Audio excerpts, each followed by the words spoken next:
Hi, my name is Chase Craig, and today I'm going to be talking about why The Book of Eli is the greatest film that I've seen in recent years.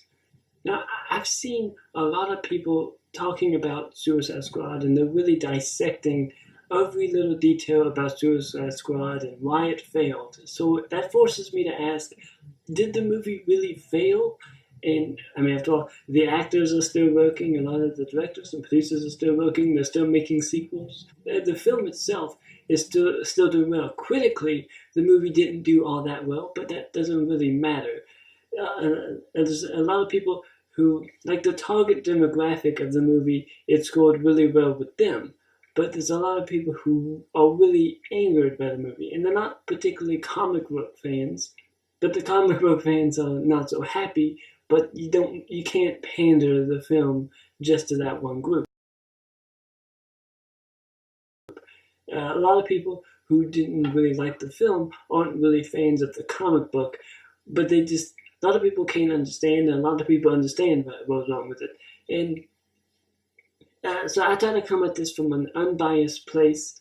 Not that, first of all, I try to push out any jealousy that's in my heart of like, I wanted to direct it, I wanted to be in it, and I wasn't, so I'm jealous. I want to try to get that out, and then come at it from an unbiased place. And I still have a problem with it. And the problems that I have a couple of small issues with the way the performance was. I think that he could have been directed better. And ultimately, his choices as an actor, Jared Leto's performances as an actor, I think could have been a little better, but I was okay with it. The way it was directed and the way it was edited. And that's the real problem, is the writing and the editing. If the film was written properly and edited properly, the whole film could have been drastically different. And who was it written by? Who was it edited by? And the fact that it was cut by, I think, a few different sources, but mainly it was cut by the trailer house. The editing choices were pretty laughable. Just off the top of my head, there's the titles, the title sequence, not particularly the title of the movie. During the opening sequence of the movie, a few of the titles that play, it plays in a way that you can't even read it, so what's the point? And some of those things were pretty laughable, but I'm okay with. Actually, no, I'm not okay with. Some of that was pretty laughable. And the way some of the characters are introduced was laughable. Not that there were too many. If that's the amount of characters you want to put in there, then that's fine. But they could have been brought in a lot better. So it forces me to ask, did this movie really fail? And I mean, after all, we're still talking about the movie today. But then again, we're also still talking about Tommy Wiseau and The Room. Honestly, the faults with this movie are too big to ignore. The actual faults with this movie, there's quite a few in a lot of the movies they try to make in this little universe. Like Fantastic, it didn't even need to be made. Batman v Superman didn't even need to be made, I don't think, but could have gotten away with it. A few issues that there, but I think a few issues that could have been fixed. Suicide Squad is probably the worst. And Justice League was no better. And Suicide Squad was really the one that starts it all off. And I think it just kind of set the tone for the overall thing. So that's the reason.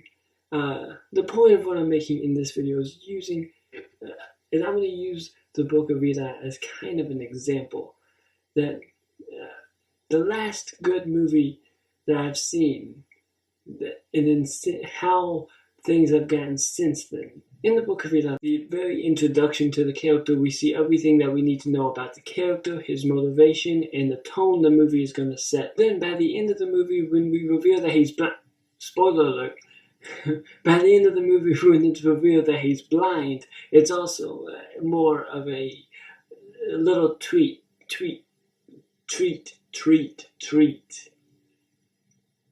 It's more of a little treat to the audience. Of all the little subtle notes that happen throughout the film, more of just like a little taste.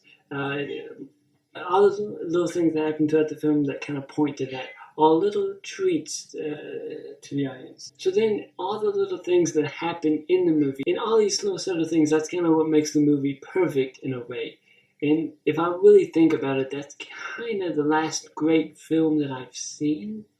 And I feel like things have started to go down, but I'll get to that. Suicide Squad seems to inspire all kinds of people all throughout the world to kind of tell their own stories about why this movie failed, or why the movie is terrible, why it's awful, why it's bad, why they didn't like it.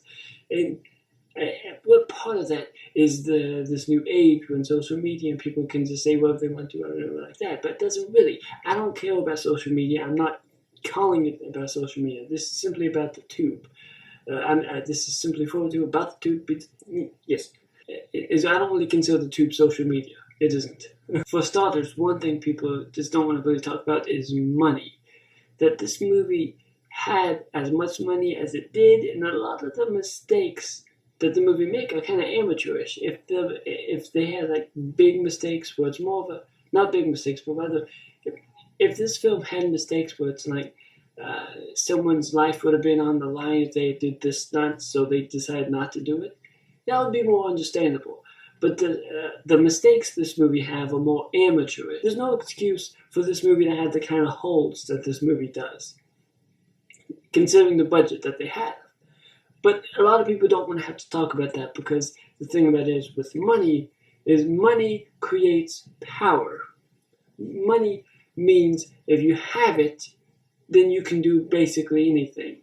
You can do a lot of things if you have a lot of money, but if you have no money, you can't do anything. And people who can manage to do something without that much money is a threat to the system. But if people have a lot of money still can't do anything, that's a threat to the entire logic. That's why if you have a lot of money, it can get you in the door. But if you don't have the talent to back it up, then how long are you going to get in? How long are you going to stay in? Enter Harvey Weinstein reference. I'm kidding. Those are allegations. Nothing's been proven. I'm just kidding. I'm a comedian.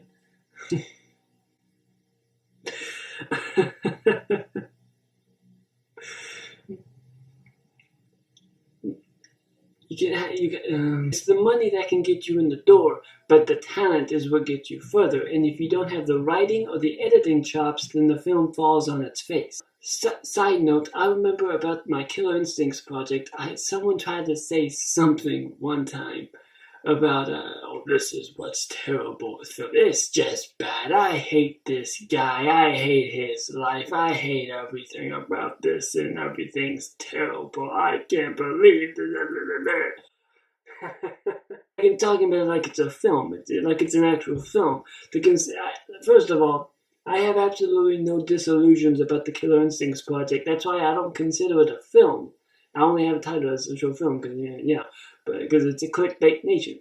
I don't consider the Killer Instincts an actual film, but rather a video project in the storytelling process that created Homicide Crew and what it is today. Just like every butt-hurt, lip-hard, social justice warrior with a keyboard, he enjoys to be able to talk on his cell phone. This is awful. I hate him. He's not a filmmaker. He's nothing.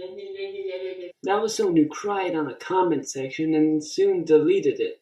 But again, basically in Suicide Squad is basically the example I'm using. The editing was shockingly bad, and shockingly bad enough to where it has like these little plums that we can just suckle off of. It's just every now and then we start watching the film, and it's just a little more. There's always something new that I find. And I'm thinking about it just now. I've already written my notes down, but I'm thinking about it again. A few things that I just didn't like. And of course, the whole introduction to the movie, and the fact that there's no first act, that's more of a writing and an editing problem. And now, what story goes in behind the scenes, and what got cut out and why it got cut out? As in, Okay, I'll get into that. I'll get into that later. But so, like someone says, we don't want to show Joker slapping Holly because that might hurt women's feelings. So let's cut that out and cut that out and cut that out. How much got cut on the not just in the deleted scenes, and they put in. You say how much of the film got cut on the cutting room floor? If there was no scenes, if they all put that in the second special edition, whatever. Then that's it's still that's pathetic. The actual let's just talk about the font and the actual text that they play in the opening sequence of the movie that you can barely even read because the way it flies over, which I like. I like the idea of the text flying like little text flies on screen as camera pans over some blackness and then fades out, so that way it kind of helps the transition. I like that. If there's enough time to be able to process everything you're seeing. But that's a whole other thought that takes a little thought and process before you put it in. And then there's the actual color grading of the movie. I get and I understand the color grading of the movie, but one note that was actually brought to my attention that I didn't know about. When it comes down to Joker, in The Dark Knight, apparently there was so much light on. It was actually Zachariah told me this that I actually didn't know about this beforehand. There was so much light on the set of The Dark Knight, and then when I watched through The Dark Knight again, the Joker, Heath Ledger's Joker looks so white like that, but in Suicide Squad, it does look almost grayish. So. The color grading and the tone of the movie is perfect, but I wonder how much lighting they actually had on set, because it does look like a little like grayish his face rather than white in some moments. But that's just a sad note I just tossed in just now. Also, I'll toss in a few little links in the description to a few other videos that kind of go into detail about all that. Next, back to the Book of Eli. I recommend going into this movie with a blank slate because the film has very religious overtones and the whole message of faith and the power of religion, how some people can use the power to manipulate and control people, but it's not preached and it's not spoken to the audience, and to a cinematic level, the film is able to make you care about and be invested in the characters. So, and that's one thing the Book of Eli is able to do, is to make you care about the characters. And one thing the Suicide Squad ultimately fails at is making you care about the characters. And yet, one thing is that in Suicide Squad, it tells you to care about these characters. Rather, it tells you to care about them in Suicide Squad. It expects you to care about them in Justice League because you saw a fancy social media icon. I saw that for a while.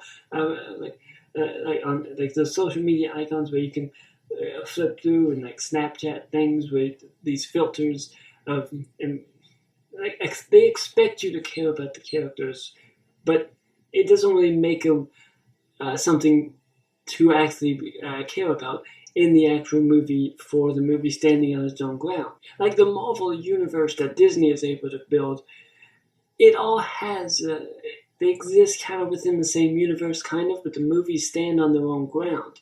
I was watching Ant-Man one night, and I think the movie's very underrated. I think that movie, Ant-Man, if you don't like superhero movies, you're not gonna like the movie. I think it was Ant-Man was put together pretty perfectly with a very interesting cast that you wouldn't expect it to succeed. But it was very good. I'll just leave it at that. And but with Suicide Squad, I'm just gonna leave it at that there's no first act. And because there's no first act and they don't have any real introduction to the characters, it's hard for you to care about any of them. And I'm just going to say that and leave it as it is, because I'm tired of talking about it. I'm tired of hearing about it. I'll cut that part. One argument is that the DC films are failing because of a comparison to Marvel. I think that is nonsense. Well, maybe not nonsense, because there is a certain argument to be made for comparison, but in reality, when you walk into a theater, every film stands for itself. It stands on its own 2 feet. And in the world of storytelling, there's always been a set of certain rules to how a story is told. And the fact that money will always corrupt. And the more money that enters into a situation, or more money enters into a project, or or a company, or whatever, it will always corrupt the situation. Money corrupt, hounding the film, the creators, or whatever. And if someone tries to argue back at them, the first thing is, you don't understand, it's not your money, it's my money, so get off the project. It's my project, it's not yours, you're fired. Find someone else who will do whatever I say. What that does is favors the investors, but the creators themselves are going to walk away. The creators are going to go and find things to do cheaply, their own projects that they want to do, because you're not going to help me out, I'm not going to help you out. Then they're going to go off and do their own things, but then eventually those investors are going to be off by themselves with no creators, finding people who will be able to make the films for them. But they're not going to be able to, because they're going to find out, you know what, let's just make our own films by ourselves. And the filmmakers and independent filmmakers, everything is going to grow. And all the money is going to be sitting there by themselves with no movies to make, because no one wants to work with them anymore. Ugh, I don't like that at all. I'm not criticizing anyone or anything. This is my opinion about what I see. I don't like that at all.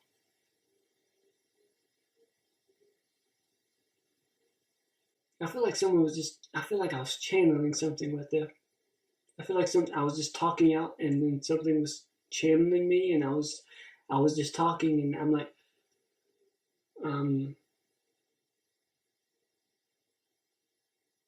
Stanley Kubrick, are you talking through me?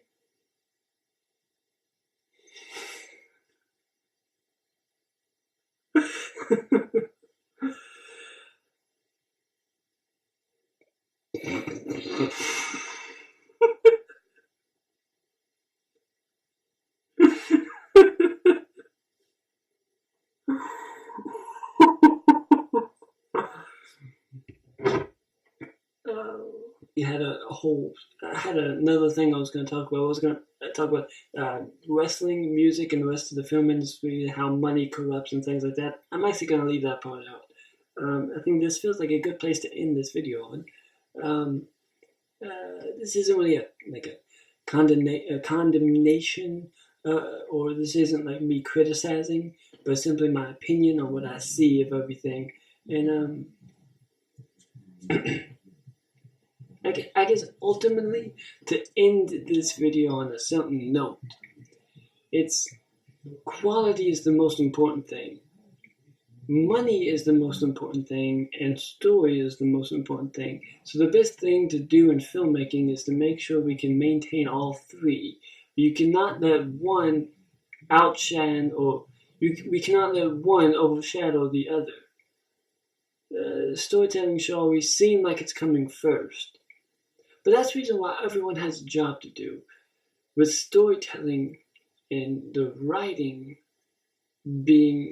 coming first, and paying our writers, Hollywood paying the writers accordingly. As in, I write a script, I sell it to Hollywood, and getting a sizable paycheck to basically, pretty much I could be selling a script for a certain amount of money to be able to say, now I can go make another movie my own off the funds that Hollywood pays me, and not cheapening out the writers, and not giving the writers credit, and giving the writers credit, and knowing that the film wouldn't exist if it wasn't for the writer, not the directors, not the actors, it's the writer first. And making sure writers know they're important, so where writers don't feel like they have to go off and do something else just to pay their rent, or a writer has to go off and they can't write anymore because there's no point. I think that's one thing writers feel. And letting the director do their job, and trusting the directors to do that, because that is one note that I think that is worth mentioning, that DC always tends to do what DC does always seems to work, but what Marvel does just doesn't seem to work. And actually, I said that wrong. That's not how I meant to say it, because DC and Marvel are both working. It's what they're doing in the films that these films seem to work and these films don't seem to work. And the common denominator is that over here, Disney seems to let the creators and the filmmakers work, and they let them do their job, and they don't really hassle them too much. Not saying that Warner Brothers hassles anyone. I mean, I surely hope they don't mind me using anything, but I'm not monetized anyway, so my monetization was stripped away, so let the hounds loose. I'm going hardcore now. Took my monetization away, I'm going hardcore. Now, Warner Brothers, they make the superhero movies, and there always seems to be a problem with the exception of Wonder Woman. So what the difference would be? What is the difference with Wonder Woman? No, that was Brett Ratner, wasn't it? Well, it wasn't a female director. It was Brett Ratner. Well, it was something to do with women. That was a bad joke and bad taste and bad everything. It wasn't even the joke. That was just pathetic. I was trying. Again, allegations. Nothing's proven. I'm just a comedian. Please. What's the difference? What made Wonder Woman such a smash success, but all the others seem to kind of just fall short?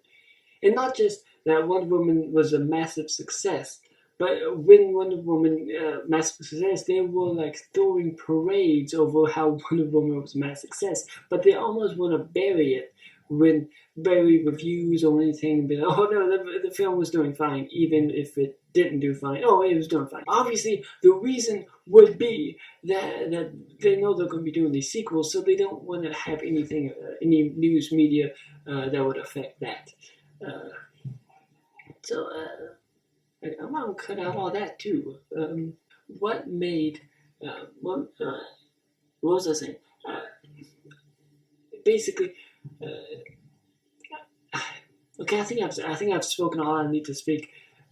Please, I think I've spoken all I need to speak. So please leave some comments below of exactly what you think about DC, Marvel, Disney, Warner Brothers, and filmmaking and comics and storytelling and stuff like that.